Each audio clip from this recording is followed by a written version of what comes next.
70 से 80 हजार शिक्षकों के लिए खबर है। यानी कि हर स्कूल के वो टीचर प्रभावित होने वाले हैं जिनकी नौकरी 2010 से पहले लगी है। यानी कि 2010 से पहले जो जो शिक्षक बने हैं उन सभी को परीक्षा देनी होगी। प्राइमरी एवं मिडिल स्कूल के शिक्षकों को टीईटी परीक्षा पास करना अनिवार्य है। निश्चित रूप से अगर भर्ती परीक्षा या नए भर्ती की दृष्टि से देखा जाए तो स्वागत योग्य कदम है। शिक्षा में सुधार होना चाहिए, लेकिन और सुप्रीम कोर्ट के आदेश के बाद केंद्र सरकार भी सख्त हो गया है कि 2 सालों के भीतर में टेट एग्जाम देना होगा। ये वही टेट एग्जाम है जो इतना हार्ड आया था और जिसे सॉल्व करने के लिए सबके पसीने छूट गए। उत्तर प्रदेश के सांसद माननीय लाल जी वर्मा जी के अतारांकित प्रश्न के उत्तर में कैबिनेट मंत्री माननीय जयंत चौधरी द्वारा जो बताया गया है संसद को और पूरे भारतवर्ष के शिक्षक संगठन इस बात का विरोध करता है। आप सोचिए कि जो टीचर लंबे समय से पढ़ा रहे हैं अचानक उनसे एग्जाम लिया जाए, उन्हें परीक्षा देनी पड़े और ऐसे में अगर कोई टीचर फेल हो गया या फिर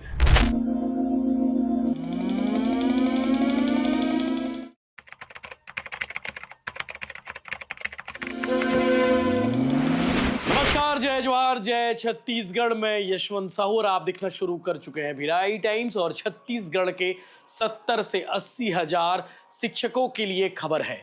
यानी कि हर स्कूल के वो टीचर प्रभावित होने वाले हैं जिनकी नौकरी 2010 से पहले लगी है। यानी कि 2010 से पहले जो जो शिक्षक बने हैं उन सभी को परीक्षा देनी होगी। अगर परीक्षा नहीं दिए तो क्या होगा और कब तक परीक्षा देनी होगी, क्या परीक्षा देनी होगी, ये पूरी डिटेल मैं आपको बताने वाला हूं, क्योंकि इसको लेकर सुप्रीम कोर्ट का ऑर्डर आ चुका है और सुप्रीम कोर्ट के आदेश के बाद केंद्र सरकार भी सख्त हो गया है कि 2 सालों के भीतर में टेट एग्जाम देना होगा। ये वही टेट एग्जाम है जो इतना हार्ड आया था और जिसे सॉल्व करने के लिए सबके पसीने छूट गए। छात्र तो छात्र, शिक्षकों के भी पसीने छूट गए जो इसे पढ़ाते हैं या फिर यूं कहे जो इसकी तैयारी कराते हैं। जी बिल्कुल, टेट एग्जाम देना होगा और आदेश आ चुका है। आदेश आने के बाद खलबली मच गई है छत्तीसगढ़ में। आपको मालूम होगा कि छत्तीसगढ़ में 2010 से पहले जिनकी नौकरी लगी है इनकी संख्या सबसे ज़्यादा है। लगभग 60 से 70% के आसपास शिक्षक ऐसे हैं जो 2010 से पहले की नौकरी कर रहे हैं। और 2010 के बाद 2013 और 2017 और 2023 में शिक्षक भर्ती हुई थी, उस समय नियुक्ति हुई है। अब खलबली इसलिए मच गई है कि अचानक से आप कह रहे हैं कि 2 साल के भीतर में आपको टेट एग्जाम देना ही होगा। ऐसे में सवाल यह है कि अगर मैं टेट एग्जाम नहीं देता हूं, यानी कोई शिक्षक सोच रहा होगा कि शिक्षक का कोई लेडी टीचर सोच रही होगी कि मैं टेट एग्जाम नहीं देती हूं या फिर नहीं देता हूं, तो क्या होगा? तो फर्क पड़ने वाला है। आपकी सर्विस पर फर्क पड़ेगा, आपके प्रमोशन पर फर्क पड़ेगा और इसीलिए इसे अनिवार्य कर दिया गया है कि आपको 2 साल के भीतर में टेट एग्जाम देना पड़ेगा। तमाम छत्तीसगढ़ शिक्षक संगठन के लोग सामने आ चुके हैं और उनका कहना है कि हम सरकार से दरख्वास्त करेंगे कि 2010 से पहले वालों के लिए इसे छूट दी जाए, यानी कि उन्हें टेट अनिवार्य नहीं किया जाए और 2010 के बाद से जितनी भी भर्ती हो रही है तो अनिवार्य पहले से ही है, सीजी टेट और सी टेट, तो उसे अनिवार्य रखा जाए। हालांकि ये जो मामला अचानक से इसलिए सामने आया क्योंकि संसद का बजट सत्र चल रहा है और बजट सत्र में यूपी के अंबेडकर नगर से सांसद लालजी वर्मा ने सवाल किया और इस सवाल के जवाब पर केंद्रीय शिक्षा राज्य मंत्री जयंत चौधरी ने जवाब दिया है। उन्होंने कहा है कि साहब, टेट एग्जाम अनिवार्य है सभी शिक्षकों के लिए, सभी के लिए है और इसीलिए 2010 से पहले जो लोग छूट गए हैं उन्हें भी टेट देना होगा। सितंबर में आदेश आया था सुप्रीम कोर्ट का, सितंबर 2025 में। लगभग 6 महीने का वक्त तो ऐसे ही बीत गया है। तो ऐसे में शिक्षकों के पास सिर्फ और सिर्फ 1.5 साल का वक्त बचा है और इन 1.5 सालों के बीच में इन्हें एग्जाम अनिवार्य तो देना पड़ेगा। छत्तीसगढ़ के शिक्षकों के लिए मुश्किल इसलिए है क्योंकि छत्तीसगढ़ में टेट एग्जाम का जो नियमितीकरण है या फिर जो रेगुलर है वो थोड़ा कमजोर है। तो ऐसे में सवाल शिक्षकों के लिए सबसे ज़्यादा है, सबसे ज़्यादा मुश्किलें हैं कि अब वो क्या करने वाले हैं। जानकारी के मुताबिक आपको बता दूं कि 1,70,000 के आसपास शिक्षक हैं, इसमें रेगुलर और एलबी दोनों मिला के, और सबसे ज़्यादा जो शिक्षक हैं जिन्हें एग्ज़ाम फाइट करना होगा टेट का, उसकी संख्या सबसे ज़्यादा है, लगभग 60 से 70% के आसपास संख्या बताई गई है। अब ऐसे में उनकी मुश्किलें बढ़ सकती है। सवाल ये है कि समय सीमा और व्यवहारिक और प्रश्न पत्र जो है पीएससी स्तर के हो गए हैं, तो इसीलिए इनकी मुश्किलें बढ़ गई है। शिक्षक संघ का कहना है कि टीटी नियमित नहीं हो रही है, कई बार 2 साल में एक बार हो रही है, तो ऐसे में शेष 1.5 साल में सभी शिक्षकों का शामिल होना व्यवहारिक नहीं है। जो संघ का है, जो जितने भी शिक्षक संघ है, उनका तर्क क्या है ये जानना भी जरूरी है। तो ऐसे में टीटी में पीएससी स्तर के सवाल कठिन पूछे जा रहे हैं और इस स्तर की परीक्षा पास करना बेहद कठिन हो सकता है, ऐसा भी तर्क दिया गया है। इसके अलावा कहना है कि यह केवल शिक्षकों की चिंता नहीं है, बड़ी संख्या में शिक्षक प्रभावित हुए तो प्रदेश की शिक्षा व्यवस्था बिगड़ेगी और बच्चों की पढ़ाई पर सीधा असर पड़ेगा। आप सोचिए कि जो टीचर लंबे समय से पढ़ा रहे हैं, अचानक उनसे एग्ज़ाम लिया जाए, उन्हें परीक्षा देनी पड़े और ऐसे में अगर कोई टीचर फेल हो गए या फिर क्वालिफाई जो करना है, जो सामान्य वालों को 90% पास होना ही है, 90% अंक लाने ही पड़ेंगे और ओबीसी वालों के लिए 75% और एसटी एससी के लिए 70% के आसपास अंक लाना ही है, तभी उन्हें टेट क्वालिफाई माना जाएगा। और इस बीच बवाल अभी आपको मालूम है, सीजी टेट का जो स्तर है सवाल का, जितना लेंदी सवाल पूछे गए, जितना हार्ड सवाल पूछे गए, उसको लेकर एक अलग असमंजस की स्थिति बनी हुई है। व्यापम ने सारे इस बार लेवल क्रॉस कर दिए हैं, तो ऐसे में टेट अनिवार्य कर दिया गया है, ये थोड़ी मुश्किल हो सकती है। आपके मन में कुछ सवाल होंगे, वो मैं आपको बताता हूँ। सुप्रीम कोर्ट ने स्पष्ट किया है कि आरटी अधिनियम की धारा 23 के तहत टीटी शिक्षक की न्यूनतम योग्यता है और शिक्षक बनने के लिए टीटी पास होना जरूरी है। लोकसभा में केंद्रीय शिक्षा राज्य मंत्री जयंत चौधरी का जवाब है, वो आपको मैं बता रहा हूँ। और 2 साल के भीतर परीक्षा पास कर लें, अभी ये भी कहा गया है। आरटी लागू होने के पहले नियुक्ति ऐसे शिक्षक जिनकी सेवा 5 वर्ष से अधिक बची है, वे निर्णय की तारीख से 2 वर्ष के भीतर टीटी पास करके नौकरी में बने रह सकते हैं। इसके अलावा एक और सवाल है, उनको छूट दी गई है, उनके बारे में बता देता हूं।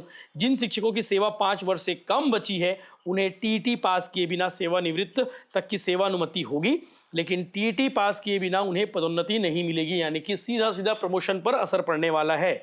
सुप्रीम कोर्ट ने निर्देश दिया है कि आरटी अधिनियम के तहत शिक्षक की नई नियुक्ति हो या पदोन्नति के जरिए नियुक्ति, दोनों ही स्थिति में टीटी अनिवार्य है, ये साफ साफ कह दिया गया है। तो ऐसे में अब मुश्किलें थोड़ी बढ़ गई है गुरुजी लोगों की, उन्हें एग्जाम की तैयारी करनी पड़ेगी और टेट एग्जाम देना पड़ेगा।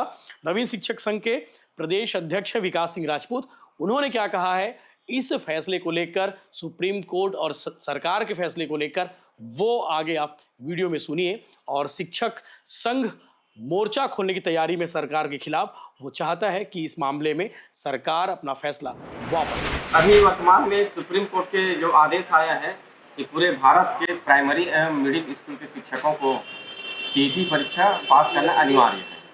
निश्चित रूप से अगर भर्ती परीक्षा या नए भर्ती की दृष्टि से देखा जाए तो स्वागत योग्य कदम है, शिक्षा में सुधार होना चाहिए।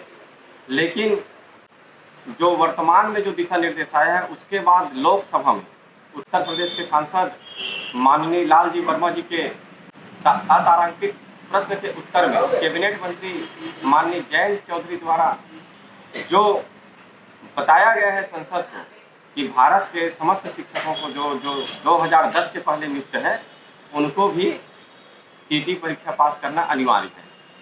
और पूरे भारतवर्ष के शिक्षक संगठन इस बात का विरोध करता है, इस पर इतराज जताते हैं कि जिस समय शिक्षकों की भर्ती हुई थी 2010 के पहले, उस समय योग्यता के मानदंड को पूर्ण करते हुए समस्त शिक्षकों की भर्ती हुई थी तत्संबंध। और वर्तमान में 2000 अगस्त 10 के बाद जितने भी शिक्षक भर्ती हुए हैं, अधिकांश शिक्षक पात्रता परीक्षा पास है। और जिसके लिए वर्तमान में संसद में और सुप्रीम कोर्ट ने जो दिशा निर्देश जारी किया गया है और 2010 के नियुक्ति के पहले हैं, जो उस समय के हिसाब से पूर्ण रूप से योग्य शिक्षक थे, पूर्ण रूप से योग्यताधारी शिक्षक थे। लेकिन वर्तमान में उनके संबंध में जो आदेश आया है दुर्भाग्यजनक है। हम भारत सरकार और विभिन्न राज्य सरकारों से मांग करते हैं, प्राइमरी और मिडिल स्कूल पढ़ा रहे हैं, 2010 के पहले नियुक्त हैं, ऐसे शिक्षकों को टीटी परीक्षा से मुक्त रखना चाहिए। और खास करके देखा जा रहा है कि लगभग 50 से 60% शिक्षक अपने उम्र के उस पड़ाव में है जो परीक्षा दिलाने के बारे में ही सोचना पड़ता है, क्योंकि एक उम्र रहता है परीक्षा दिलाने के, और उम्र के बाद परीक्षा दिलाना कहीं भी उचित नहीं है। योग्यता अनुभव से परिपूर्ण शिक्षकों को टीटी परीक्षा से मुक्त रखना चाहिए। और राज्य सरकार से भी हम निवेदन करते हैं, छत्तीसगढ़ सरकार से, कि शिक्षकों की इस मांग को गंभीरता से ले। अगर जरूरत पड़े तो राज्य सरकार को सुप्रीम कोर्ट में पुनर्याचिका दायर करना चाहिए। शिक्षकों के संबंध में ऐसा दिशा निर्देश जारी करना चाहिए जिससे अनुभवशील शिक्षक, अनुभवी शिक्षकों को परेशानी का सामना न करना पड़े। अगर शिक्षक परेशान रहेंगे तो बच्चे के शिक्षा की गुणवत्ता में एक प्रश्न चिन्ह लगेगा। शिक्षक अपने लिए तैयारी करेंगे तो बच्चों को कैसे पढ़ेंगे। तो हम ये चाहते हैं कि शिक्षकों को शिक्षक पात्रता परीक्षा से मुक्त रखा जाए। और इस संबंध में अगर सरकार निर्णय नहीं लेती है तो राज्य के विभिन्न संगठनों के साथ साथ पूरे भारतवर्ष के शिक्षकों को साथ लेकर हम एक ऐसा शिक्षक आंदोलन खड़ा करेंगे जो इतिहास का एक ऐतिहासिक आंदोलन होगा। और राज्य सरकार और भारत सरकार को टीटी परीक्षा जो 2010 के पहले नियुक्त है उनको निरस्त करने के लिए बाध्य होना पड़ेगा। विकास सिंह राजपूत, प्रदेश अध्यक्ष, नवीन शिक्षक संघ, छत्तीसगढ़।